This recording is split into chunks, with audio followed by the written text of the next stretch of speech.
America's Stonehenge is a prehistoric site in Salem, New Hampshire.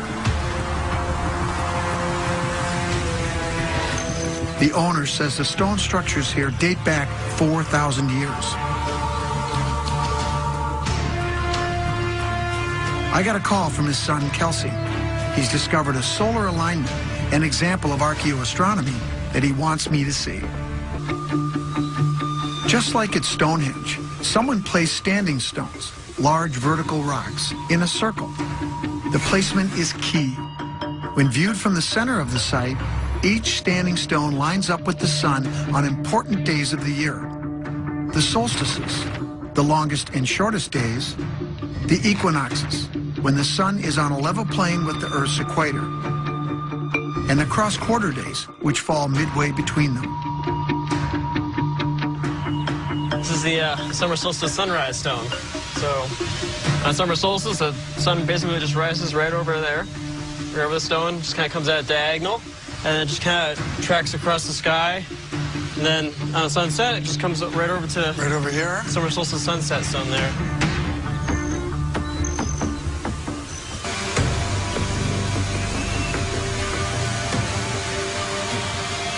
Kelsey, let's see what you got here. All right. Well, a few months ago, I was on Google Earth, and I was kind of drawing all the lines out on the alignments, just basically to see where they go.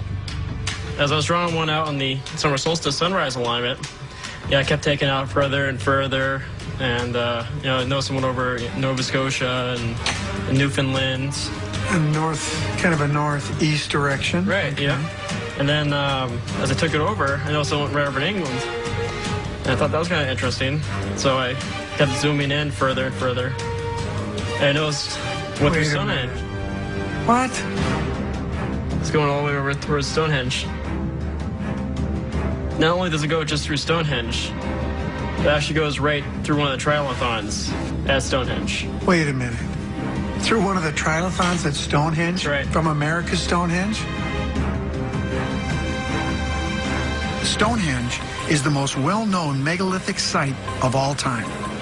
It's a sacred site, but no one knows who built it or exactly what it was used for. But maybe whoever built it built this too.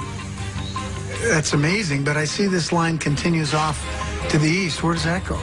You're never going to believe where that goes. Let me get this straight. You're talking about, we're starting at America's Stonehenge in New Hampshire, right. And this summer solstice line extends to Stonehenge in England. It actually goes right through one of the triathlons. That's amazing, but I see this line continues off to the east. Where does that go? You're never going to believe where that goes. Okay, I'm ready. All right.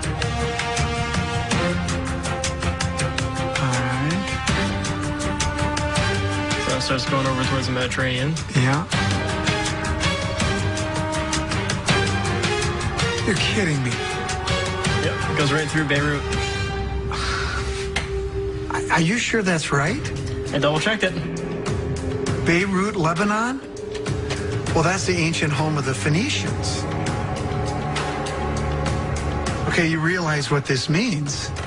Do you think there's a connection here between the Phoenicians and America's Stonehenge? I think it's definitely possible. Well, I tell you what, if you've got a connection here, this rewrites a huge chapter of American history. This isn't kidding around. The Phoenicians were based along the coastline of the Mediterranean in modern-day Lebanon. They were an ancient seafaring culture that emerged around 1200 BC. They were known for trading with distant lands. Maybe they even made it to America. They're also responsible for inventing the alphabet we use today.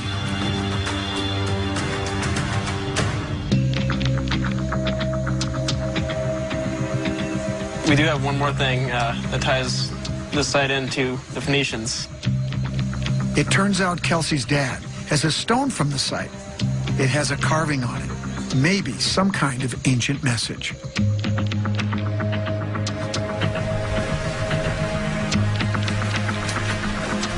Scott, this is the ball stone.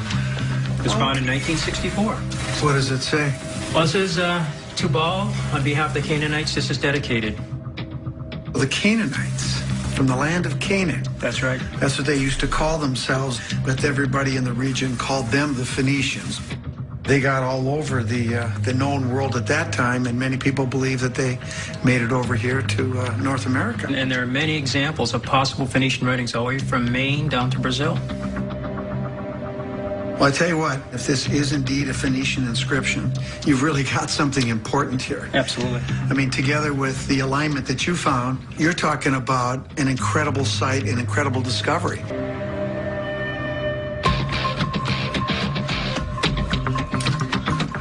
Before I make any conclusions, I need to make sure this inscription is old and that the lines are man-made, not natural.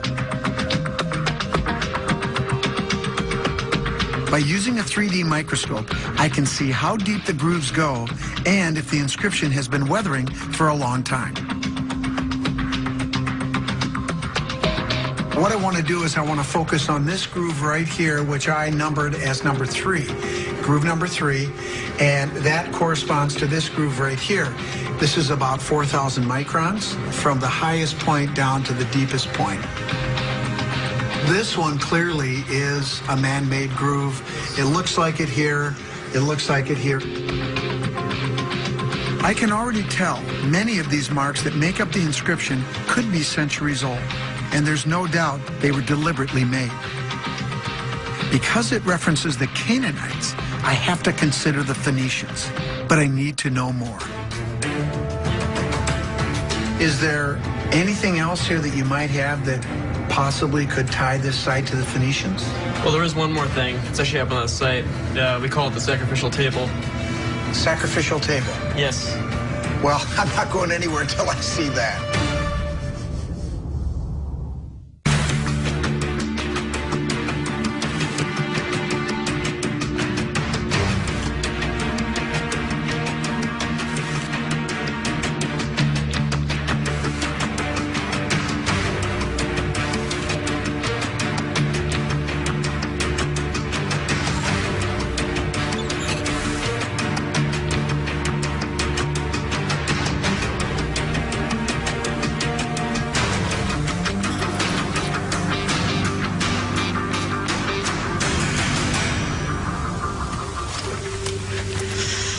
And this is the sacrificial table.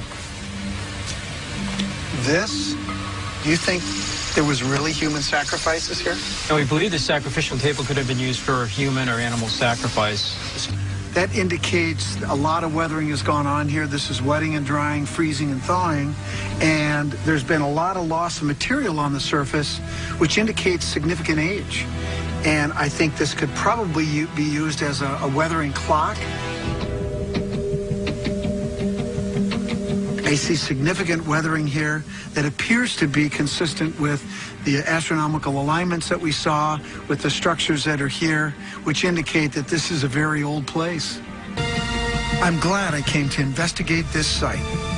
I don't know what's more interesting, the sacrificial table, the ball stone, or the summer solstice line that connects America's Stonehenge to the one in England. And further east to Beirut, Lebanon, home of the ancient Phoenicians.